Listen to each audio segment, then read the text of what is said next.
Very good morning, class. Today we are discussing our new topic deficit demand. Earlier we have discussed about excess demand. हमने अपनी पिछले lecture में हमने excess demand को discuss किया है और आज हम इस लेक्चर में प्रेजेंट लेक्चर में अपना डेफिसिट डिमांड का टॉपिक डिस्कस कर रहे हैं. Deficit demand and its related concepts. तो students, the meaning of deficit demand is exactly the opposite of excess demand. ठीक है, डेफिसिट दैट मीन्स लेस किससे कम कि when the demand in the economy, when in an economy aggregate demand falls short of aggregate supply at full employment level, the demand is said to be deficit demand. कि अगर economy में aggregate demand aggregate supply से कम है, कौन से level पे, full employment level पे, तो उसको हम क्या बोलेंगे, डेफिसिट डिमांड. सेम वे कि इकोनॉमी ने 1000 चीज़ें बनाई है, ठीक है, लेकिन मार्केट में डिमांड कितने की है, 800 आर्टिकल्स की, सिर्फ 800 चीज़ों की डिमांड है, तो उसको हम क्या कहेंगे, deficit demand. Right, excess demand और डेफिसिट डिमांड. जैसे नीचे डायग्राम में देखो, आपको मैंने बताया था कि हम इस साइड किसको शो करते हैं, एग्रीगेट डिमांड को, और इस साइड हम शो करते हैं नेशनल इनकम को. अब ये 45 डिग्री का एंगल जो होता है वो कौन सा होता है बेटे, वो होता है हमारा एग्रीगेट सप्लाई का एंगल. राइट, एग्रीगेट सप्लाई हमेशा कैसा एंगल होता है, 45 डिग्री का. नाउ द प्रेजेंट एडी, कि इसमें जो हमारी एग्रीगेट डिमांड है वो कितनी है, हमारी एग्रीगेट डिमांड इकॉनमी में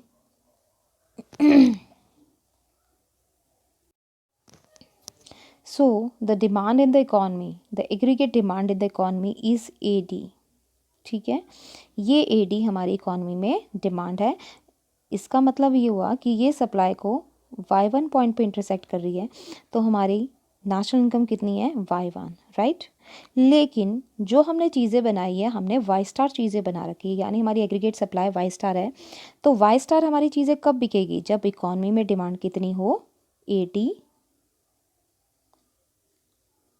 के बराबर. राइट, इसको हम बोलेंगे ADF और इसके बोलेंगे हम ADU. इससे आपको समझ आ जाएगा. ठीक है, इसको मैंने बोला ADU, यानी AD ये कौन सी है, ये है हमारी डेफिसिट. ठीक है, ADU, और ये AD फुल एम्प्लॉयमेंट की.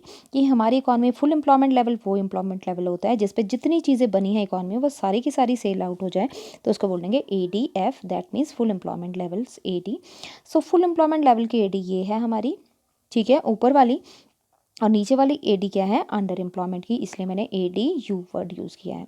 तो दैट मीन्स इकॉनमी ने बनाई तो चीज़ें थी वाई स्टार तक, ठीक है, लेकिन वो सिर्फ कितनी ही सेल आउट हो रही है, Y1. इसका मतलब ये है कि डेफिसिट डिमांड की कंडीशन में हमारे पास कौन सा स्टॉक बचता है, unsold stock. Now let's see about the chapter.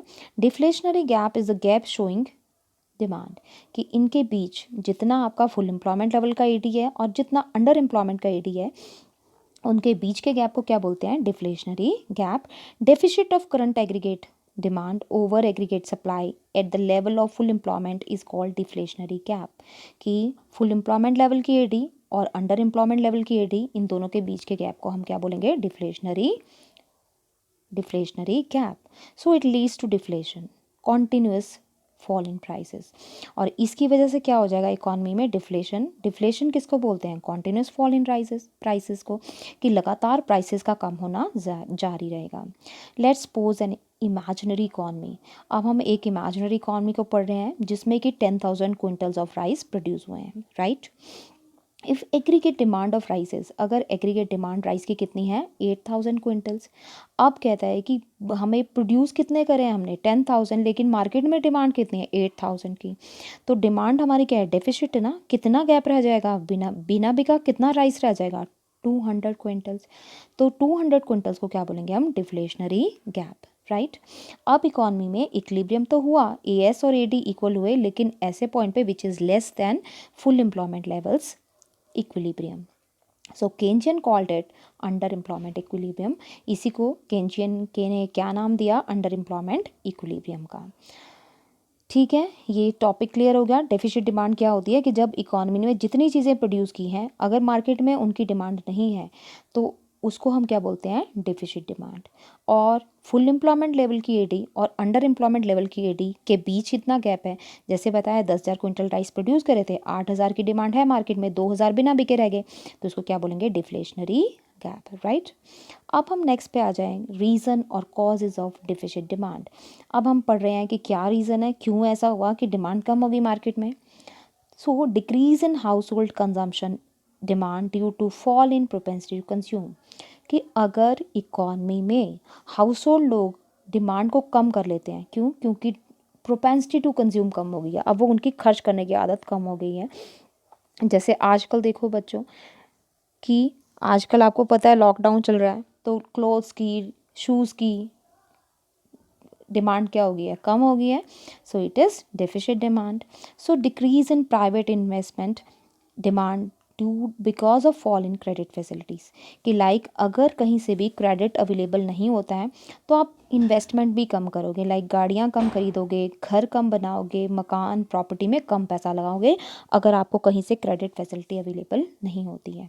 Next है डिक्रीज इन पब्लिक एक्सपेंडिचर, कि अगर सरकार इकॉनमी में पैसा खर्च करना बंद कर दे, मीन्स कि अगर सरकार आपसे तो टैक्सेस ले रही है लेकिन वापस उस पैसे को इकॉनमी में इन्वेस्ट नहीं कर रही है, तो उससे भी हमारे डिमांड क्या हो जाएगी, डेफिशिट, दैट मीन्स डिक्रीज हो जाएगी। नेक्स्ट है डिक्रीज इन एक्सपोर्ट डिमांड, कि अगर आपकी गुड्स जो पहले अब्रॉड बिकती थी अब बिकी नहीं रही है, जैसे सेम चाइना का हाल हो रहा है, आजकल चाइना की गुड्स कोई भी कंट्री खरीद नहीं रही है, तो चाइना की क्या हो जाएगा, इनकम कम हो जाएगी, इसीलिए उनकी चीज़ों की डिमांड कम हो गई है उस रीज़न से, ठीक है, that is called decrease in export demand. Last one is decrease in money supply, इसी तरह अगर इकॉनमी में मनी सप्लाई कम हो जाती है तो उससे भी हमारी डिमांड कम हो जाती है। So these are the reason and the causes of deficit demand, ये मेन रीज़न है जिसकी वजह से डिमांड जो है इकॉनमी में क्या हो जाती है, कम। Now next one is impacts and effects of deficit demand, कि इकॉनमी में इन चीज़ों का इफ़ेक्ट क्या होता है। लाइक अगर चीज़ें ज़्यादा बनी थी लेकिन चीज़ें उतनी सेल आउट ही नहीं हुई, तो उसका क्या इफ़ेक्ट पड़ेगा इकॉनमी में। Number one, effect of general price level, deficit demand causes the general price level to fall, कि इससे हमारा चीज़ों का प्राइसेस जो है मार्केट में कम हो जाएगा। It arises when aggregate demand is less than aggregate supply to full employment level, there is deficit in than economy showing deflationary gap.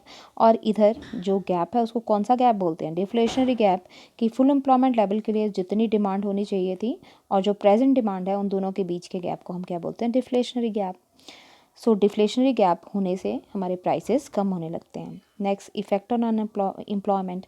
अब बताओ कि अगर प्राइसेस कोई चीज़ बिक ही नहीं रही है, जैसे मैंने आपको एग्जांपल दिया था आजकल के रीसेंट सिचुएशन का, आजकल क्या है, चीज़ों की डिमांड ही नहीं है, शूज़ की डिमांड नहीं है, क्लोथ्स की डिमांड नहीं है, तो उससे क्या होगा बेटा, एम्प्लॉयमेंट पे क्या फ़र्क पड़ेगा, नेचुरली एम्प्लॉयमेंट आपका डाउन हो जाएगा।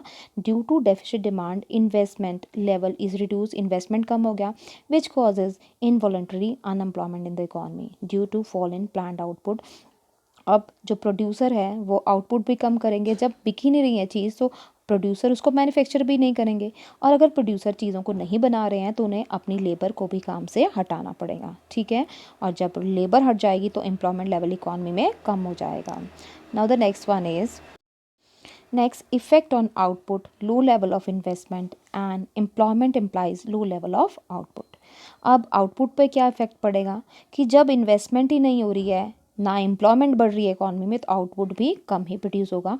कि जैसे हमने 10,000, मान लो 10,000 शूज़ के पेयर हमने मैन्युफैक्चर किए थे, लेकिन 10,000 में से हमारे सेल आउट सिर्फ 8,000 हुए, तो हम नेक्स्ट ईयर के लिए कितनी प्लानिंग करेंगे, नेक्स्ट ईयर हम क्या करेंगे, हम 10,000 तो प्रोड्यूस नहीं करेंगे। पहली बात तो पिछले हमारे पास 2,000 का स्टॉक बचा हुआ है जो सेल आउट ही नहीं हुआ, और फिर हमें प्रोडक्शन की ज़रूरत तो 80,000 की है, 8,000 हमें चाहिए, उसमें से 2 हमारा प्रोड्यूस हुआ है तो हम 6,000 इस बार प्रोड्यूस करेंगे। तो देखो हमारा कितना डिफरेंस हो गया प्रोडक्शन में, हमने पिछले साल 10,000 प्रोड्यूस कर रहे थे, हम इस बार सिर्फ 6,000 प्रोड्यूस कर रहे हैं। जब हम 6,000 प्रोड्यूस कर रहे हैं तो ऑब्वियसली हम एम्प्लॉयमेंट भी कम कर रहे हैं इकॉनमी में और इन्वेस्टमेंट भी कम, right. So this is the effect on output. Now you know that we have discussed if what we have discussed excess demand and deficit demand, both topics are cleared। हमने deficit demand के बारे में पढ़ लिया। Let's do recap, जल्दी से एक recap देख लेते हैं कि डेफिशिट डिमांड वो डिमांड है जिसमें aggregate demand is fall short to aggregate supply at full employment levels equilibrium, कि फुल एम्प्लॉयमेंट लेवल पर जितनी एग्रीगेट डिमांड होनी चाहिए थी उससे हमारी प्रेजेंट एग्रीगेट डिमांड कम है, ठीक है, सप्लाई ज़्यादा है, डिमांड कम। यहाँ पे आपको एक एग्जांपल से बता दिया, 10,000 क्विंटल राइस प्रोड्यूस हुए थे लेकिन सिर्फ 8,000 सेल आउट हुए, 2,000 जो बच गए हैं वो क्या है हमारे डेफिसिट डिमांड, राइट। फिर ऐसा क्यों होता है कि इकॉनमी में डिमांड कम हो गई? अब लोगों ने खर्चा करना बंद कर दिया, लोगों को इन्वेस्टमेंट करना बंद कर दिया क्योंकि बैंक क्रेडिट नहीं दे रहे हैं। इसी तरह गवर्नमेंट ने भी इकॉनमी में खर्चा करना बंद कर दिया, एक्सपोर्ट हमारा बिल्कुल कम हो गया, या फिर हमारे पास मनी सप्लाई नहीं रही। ये सारे रीज़न हैं जिन सब की वजह से हमारी एक डेफिसिट डिमांड कॉज होती है, right. Last one is amplification. उसका इफेक्ट क्या होता है? अगर मार्केट में डिमांड ही ना हो तो हमारे जनरल प्राइस लेवल चीज़ें सस्ती होने लग जाती हैं, और जब चीज़ें सस्ती होती हैं, सेल आउट नहीं होती, तो उनका एम्प्लॉयमेंट पे भी इफेक्ट पड़ता है, उनकी प्रोडक्शन भी कम हो जाती है, राइट। आउटपुट भी कम हो जाता है, और आउटपुट कम होने की वजह से इन्वेस्टमेंट भी कम हो जाती है, और एम्प्लॉयमेंट लेवल भी इकॉनमी में कम हो जाता है। So in this way our topic of deficit demand is clear. Thank you students.